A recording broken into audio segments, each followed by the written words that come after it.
Hello అండి, welcome to మనకు properties అండి. ఈరోజు మనకు ప్రగతి నగర్లో ఒక కమర్షియల్ బిల్డింగ్ సేల్కి వచ్చిందండి. ఇది 400 స్క్వేర్ యార్డ్స్లో ఉంటుందండి. నార్త్ వెస్ట్ కార్నర్ అండి. వెస్ట్ వచ్చేసి 40 ఫీట్ రోడ్, నార్త్ వచ్చేసి 30 ఫీట్ రోడ్ ఉంటుందండి. ఫుల్లీ కమర్షియల్ ఏరియా అండి.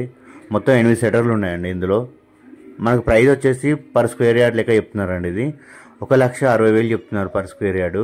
టోటల్ ప్రైస్ వచ్చేసి మనకు 6,40,00,000 అవుతుందండి. 6,40,00,000 అవుతుంది. ఇది మనకు జేఎన్టీ నుంచి ప్రగతి నగర్ వెళ్ళే రోడ్లు ఉంటుందండి. మనకు జేఎన్టీ నుంచి ఎగ్జాక్ట్లీ 500 మీటర్స్లో ఉంటుందండి. ఎగ్జాక్ట్లీ మన హైవే నుంచి 500 మీటర్స్లో ఉంటుంది. మన రెంటల్ వచ్చేసి 1,50,000 వస్తుందండి ప్రస్తుతానికి రెంట్. సో మీరు మళ్ళీ కన్స్ట్రక్షన్ చేసుకుంటే చాలా ఎక్కువ వస్తుంది rent. Fully commercial area.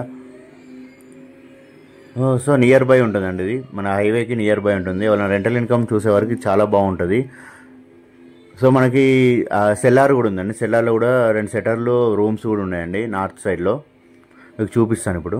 So ఇటు సైడ్ కింద కూడా 2 సెటర్లు ఉన్నాయండి. రూమ్ కూడా ఉంది కింద సెల్లార్లో. సో ఫుల్లీ కమర్షియల్ ఏరియా అండి. కమర్షియల్గా చూసేవారికి చాలా బాగా సెట్ అవుతుందండి. 6,50,000 రెంట్ వస్తుంది మనకి.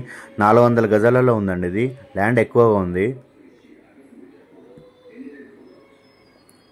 Thank you for watching my videos and subscribe and share చేయండి. నా మోర్ వీడియోస్ మీకు అప్డేట్ వస్తాయండి. సో ఎవరైనా రెంటల్ ఇన్కమ్ చూసేవారికి, కమర్షియల్ ప్రాపర్టీ చూసేవారు, తక్కువ బడ్జెట్లో ఇండిపెండెంట్ హౌస్ ప్లాట్స్ చూసేవారు నాకు కాల్ చేయండి. మీ బడ్జెట్లో, మీకు అందుబాటులో బడ్జెట్లో నేను చూపిస్తాను. మీకు సబ్స్క్రైబ్ చేసుకోండి. Thank you for watching my videos అండి.